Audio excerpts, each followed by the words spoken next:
बिस्मिल्लाहिर्रहमानिर्रहीम, अस्सलाम वालेकुम। सच टेलीविज़न के डिजिटल प्लेटफॉर्म से मैं हूं आरिफ काज़मी।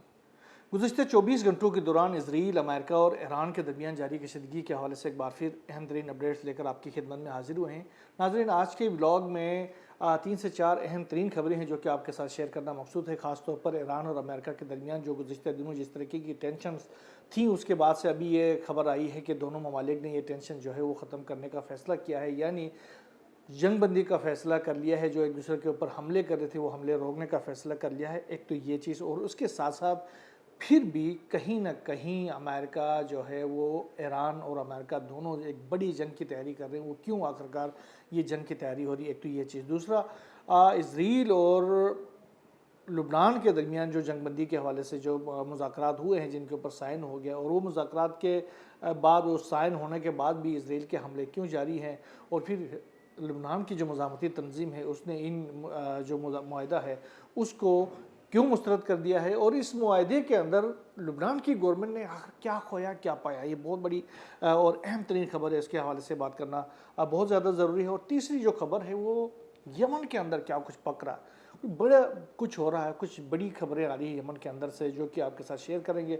और साथ साथ इसराइल के अंदर एक कुछ डेवलपमेंट्स होने लगी हैं। इसराइल के अंदर कुछ हमले होने लगे हैं, अचानक से कुछ धमाके होने लगे इसराइल के अंदर।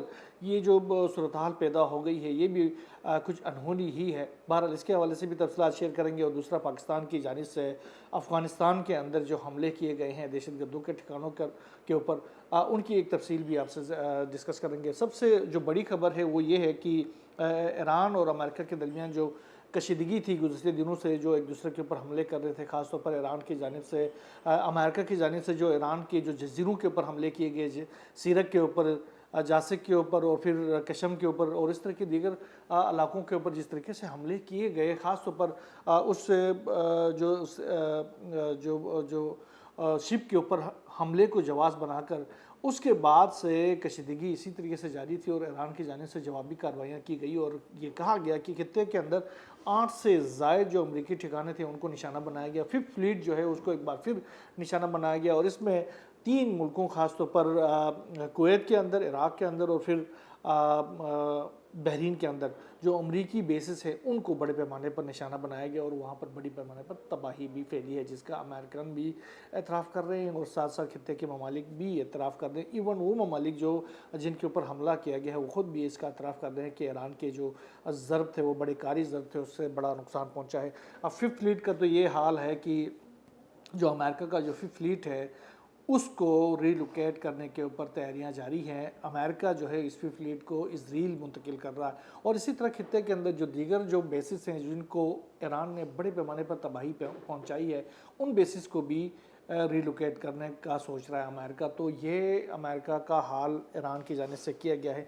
अब बहरहाल जंग बंदी तो हो गई है। एक्सियोस ने रिपोर्ट दिया है कि वो ईरान और अमेरिका की जानिब से एक दूसरे के ऊपर मज़ीद हमले न करने का फ़ैसला किया गया है। और अभी दोहा के अंदर शायद कल से मुज़ाकरात भी शुरू हो जाएं, क्योंकि जो पीर को मुज़ाकरात होने थे जेनेवा के अंदर, जो टेक्निकल मुज़ाकरात थी वर्किंग कमेटियों का, वो मुज़ाकरात भी मुनक़ता कर दिए गए थे ईरान की जानिब से, जब ईरान के ऊपर मुसलसल हमले किए जाते रहे। तो अब यह है कि ये बातें की जा रही हैं कि कल से यानी मंगल से ये मुज़ाकरात दोबारा से दोहा के अंदर शुरू हो जाएंगे, जिसमें ख़ासतौर पर अपनाए हरमुज़ को दोबारा से खोलने के हवाले से भी, और साथ साथ जो जंग बंदी है उसके हवाले से, और साथ साथ न्यूक्लियर प्रोग्राम है उसके हवाले से बातचीत होगी। ख़ासतौर पर लुबनान का जो मामला है उसके ऊपर भी बातचीत होगी। अच्छा, जो मस्कत के ऊपर भी इस हवाले से एक ईरान की जानिब से एक मुज़ाकरात आज हुए हैं, जिसमें काज़िम गरीबाबादी ने शिरकत की है, जिसमें ख़ास तौर पर जो आबनाए हरमुज़ के अंदर जो इकनॉमिक रजीम कायम करने के हवाले से जो मुआहदा है, इस्लामाबाद मुआहदे के इशिक नंबर जो 5 है, उसके तहत उन्होंने वहाँ पर मुज़ाकरात किए हैं ईरान और मस्कत की जानिब से, ईरान और ओमान की जानिब से। और उसमें इन मामलात को ही, ख़ासतौर पर हरमुज़ के मामलात को ही उन्होंने डिस्कस किया है। और उसमें आपको मैंने अपने पिछले व्लॉग में भी बता दिया था कि मस्कत की जानिब से कहा गया था कि जो शिप्स हैं उनको ख़ासतौर पर जो खिदमात जो फ्राहम की जा रही हैं उसके नतीजे में, और फिर वहाँ पर जो पोलूशन फैलाई जा रही है उसको के जो नुकसान थे उसके तौर पर एक फ़ीस जो है वो आखिर लेनी पड़ सकती है। तो ये मस्कत की जानिब से भी कहा था, आज कहा गया था, आज जो है वो वहाँ पर मुज़ाकरात ईरान और मस्कत के दरमियान हो गए हैं। अच्छा, ईरान ने तो ये क्लियर कर दिया है कि कोई भी नया रूट जो कि ईरान की जानिब से जो रूट मुख्तस किया गया है जहाज़ों के गुजरने के हवाले से आबनाए हुर्मुज़ से, उससे हटकर कोई भी रूट इस्तेमाल किया जाएगा तो उस जहाज़ को नुकसान पहुंचाएगा जाएगा और उस जहाज़ के ऊपर हमला किया जाएगा। ऐसा मुमकिन ही नहीं है। उन्होंने क्लियर कर दिया है कि ये हमारा जो रूट है, इस आबनाए हुर्मुज़ के अंदर जो इंतज़ामात संभालने की जितनी भी जिम्मेदारी है वो ईरान की है और ईरान किसी को यह हक नहीं देगा कि वो वहाँ पर अपनी मनमानी करे और कोई भी दीगर जो रूट है वो कायम करे। अब अमेरिका कोशिश ये कर रहा है कि अपने जो वेसल्स हैं या अपने उन दोस्तों के वेसल्स जो हैं वो उनको इस ऐसे गैर कानूनी रूट्स में से गुजारे जिसके नतीजे में ईरान जो है वो उनके ऊपर हमला करे या उनको रोकने की कोशिश करे और उसको जवाब बनाकर अमेरिका जो है वो ईरान के ऊपर हमला करे। ये कुछ इस सारे अरसे के दौरान होता रहा, चाहे वो सिंगापुर के जहाज़ हो या दीगर ममालिक के जो जहाज़ है जिनको ईरान की जानिब से रोका गया है।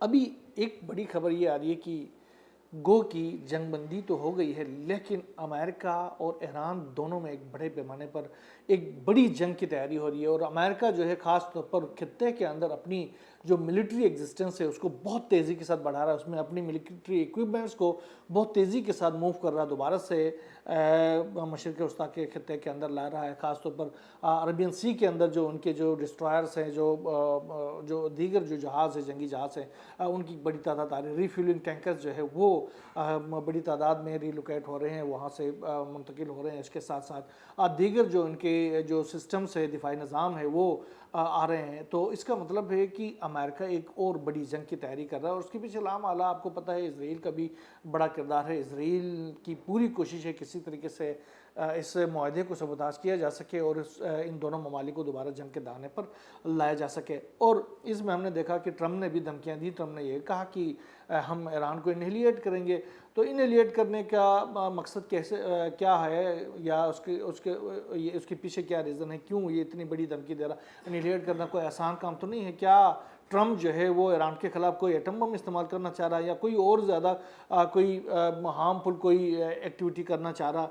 तो वो बहरहाल जो ईरान की जो फोर्सेस है वो भी उन्होंने भी ये कहा कि हमने हर हमले का जवाब इसी तरीके से दिया है, बल्कि उससे ज़्यादा शिद्दत के साथ दिया है। और अब भी अगर अमेरिका कोई हमला करता है, चाहे वो जैसा भी हमला हो, हम उससे कहीं ज़्यादा बड़ा हमला अमेरिका के ऊपर कर सकते हैं। खित्ते के अंदर अमेरिका को के लिए हम कब्रिस्तान बना सकते हैं। तो ये उन्होंने क्लियर कर दिया है। और ईरान जो है ख़ास तौर पर जो जासिक का जजीरा है या सीरा का जजीरा कशम का हो या फिर खार का हो, इन तमाम में अपनी मिलिट्री एग्जिस्टेंस को बहुत तेज़ी के साथ बढ़ा रहा है और वहाँ पर पूरी जंगी तैयारियों में मसरूफ़ है। जो ज़मीनी इन्फिल्ट्रेशन की अमेरिका इस बार दो तरह से हो सकती है, या तो फ़ज़ाई तौर पर इन्फिल्ट्रेट करे या फिर ज़मीनी कोई जंग हो। यही वजह है कि ये जो गुज़श्ता 3 दिनों के दौरान जो कुछ होता रहा है उसमें ईरान की जानिब से ख़ास तौर पर इराक़ में जो हमले किए गए हैं, एक तो कुवैत और बहरीन के अंदर तो किए गए हैं, लेकिन इराक़ के अंदर जो किए गए हैं वो फिर अरबील के उस इलाके के अंदर किए गए हैं जहाँ पर ये जो मुजाहिदीन खल्क हों या फिर दीगर कुर्द जो शिद्दत पसंद है दहशतगर्द ग्रोह हैं जो कि एंटी ईरान एक्टिविटीज़ कर रही हैं। और अमेरिका खुल के सदर ट्रम्प जो है वो कह रहे हैं कि हमने उनको असला दिया है, लेकिन उन्होंने उस असले का इस्तेमाल ईरान के ख़िलाफ़ नहीं किया। तो ईरान के ख़िलाफ़ वो इस्तेमाल करने के लिए तैयार बैठे हैं और उसके पीछे पूरी एक स्ट्रेटजी है जिसको वो इस्तेमाल कर रहे हैं। लेकिन ईरान को इसके हवाले से बिल्कुल पता है और ईरान इसको थ्रॉट करने के लिए भरपूर कोशिश कर रहा है। यही वजह है कि गुज़श्ते दिनों जिस तरीके से ईरान ने अरबील के अंदर जिस तरीके से ये जो एंटी ईरान एलिमेंट्स थे उनके ठिकानों को भी बड़े पैमाने पर निशाना बनाया है। अच्छा, इसके अलावा अभी सूरत ये है कि अमेरिकी न्यूज़ वेबसाइट हैं, उनका ये दावा है कि दोनों ममालिक जो हैं वो मुज़ाकरात के टेबल पर एक बार फिर बैठ सकते हैं। लेकिन ईरानी ओहदेदार ने कहा कि हालिया जो अमेरिकी हमले हैं और मुफाहमत की यादाश्त की शराइत की खिलाफ वर्जी पर ईरान ने जो इतवार के जो होने वाले तकनीकी मुज़ाकरात थे उनमें भी शिरकत नहीं की है। अब अगर इस तरह के मज़मूम मकासद दोबारा से भी ईरान के ख़िलाफ़ किए जाते हैं तो ईरान जो है वो भरपूर कार्रवाई करेगा। अच्छा, इसके साथ साथ ईरान ने ये भी कहा कि एक तो ये जो लुबनान जो हमारे शिक के जो टॉप शिक है 14 नुकात के इस्लामाबाद टॉक के इस्लामाबाद डिक्लेरेशन के उसके ऊपर तो अमल हो ही नहीं रहा। और दूसरा जो है वो जो आपनाए हुर्मुज़ के हवाले से शिक नंबर 5 है उसके ऊपर भी अमल नहीं हो रहा। तीसरा जो है वो ये जो ईरान के असासे हैं उसको गैर मुंजमद करने या ईरान के हवाले करने के हवाले से उसके ऊपर भी अमेरिका पीछे हटता जा रहा है। उन्होंने कहा कि सदर पेज़ेश्कियान ने कहा कि जो कतर के अंदर जो हमारे असासे मौजूद थे 12 अरब डॉलर में से कम 6 अरब डॉलर तो हमारे हवाले फ़ौरन किए जाने चाहिए। इस हवाले से ईरान के जो जुडिशरी है उसकी सरबराह ने एक बड़ा सख्त किस्म का स्टेटमेंट दिया है। उन्होंने कहा कि अब जो है वो अमेरिकन के जितने भी असासे हैं, अमरीकी फोर्सेस हों या अमरीकी हुकाम हैं, उनके असासों तक जो ही ईरान की अगर कोई रसाई हासिल होती है तो हम उनके ऊपर कब्ज़ा कर लेंगे, उनको ज़ब्त किया जाएगा। उन्होंने कहा कि इस वक्त तो हमारे पास कोई ऐसी कंडीशन नहीं है कि हम अमेरिकी हुकाम के असासों तक रसाई हासिल हो, लेकिन जो ही इस तरह की कोई कंडीशन बनती है और रसाई हासिल होती है तो फिर हम ज़रूर इन असासों के ऊपर हमला हम ज़रूर करेंगे, उन पर कब्ज़ा कर लेंगे।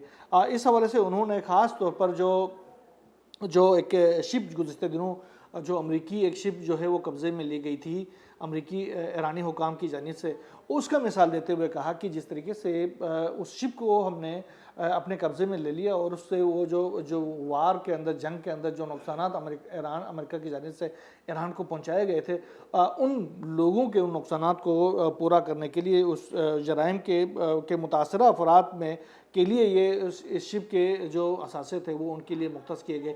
इसी तरीके से जो अमरीकी हुकाम हैं उनके असासे भी इसी तरह कब्ज़े में लिए जाएंगे।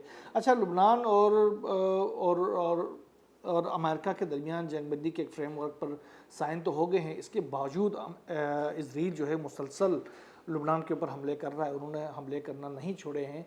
अगर इसका मतलब है कि जो वहाँ की जो मुज़ामती तंजीम है जो मुसलसल ये कह रही है कि ये जो हमला, ये जो मुआहदा है वो ख़ास ये कोई प्रो लुबनान मुआहदा नहीं है, ये लुबनान के आवाम के फ़ायदे का नहीं है, ये सिर्फ गवर्नमेंट का है। जो सदर जोसेफ ओन है या वज़ीर-ए-आज़म है उनकी जानिब से ये एक मुआहदा किया गया है और इसमें इजराइल को ये मौका फ़राहम किया गया है कि वो लुबनान के जिन इलाकों पर काबिज़ है उसको अपने इलाके का सज़म कर सके। लिहाजा लुबनान की जो मुज़ामती तंजीम है उसने इस मुआहदे को कैटेगोरिकली रिजेक्ट कर दिया है। उसके बाद आपने देखा होगा कि पूरे लुबनान के अंदर मुजाहरे भी फूट पड़े थे।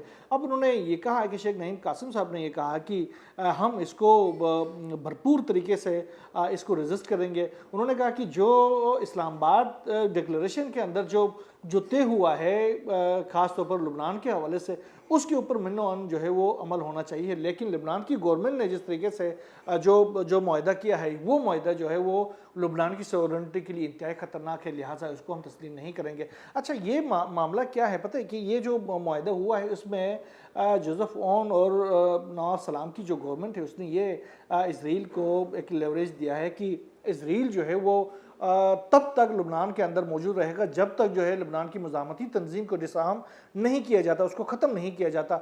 अब वो ख़त्म तो करने से रहे क्योंकि लुबनान की गवर्नमेंट जो है उसके पास वो हैसियत नहीं है, वो हिम्मत नहीं है कि वो लुबनान की जो मुज़ामती तंजीम है उसको ख़त्म कर सके। तो जब तक वो ख़त्म नहीं होती इजराइल का जो कब्ज़ा है वो लुबनान के अंदर तो जारी रहेगा।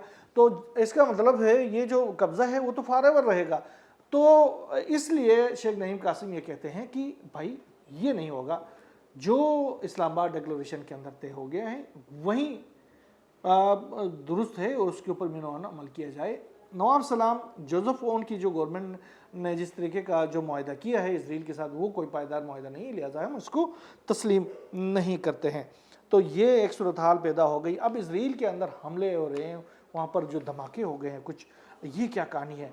हुआ यह है कि इजराइल के मुख्तलिफ शहरों के अंदर अचानक से जो मुख्तलिफ गाड़ियों के अंदर अचानक से धमाके हो गए और ये बड़े शदीद किस्म के धमाके हो गए जिसमें जो गाड़ियां हैं वो मुकम्मल तौर पर तबाह हो चुकी हैं और उसके अंदर मौजूद अफराद की एक बहुत बड़ी तादाद जो है वो मारी जा चुकी है।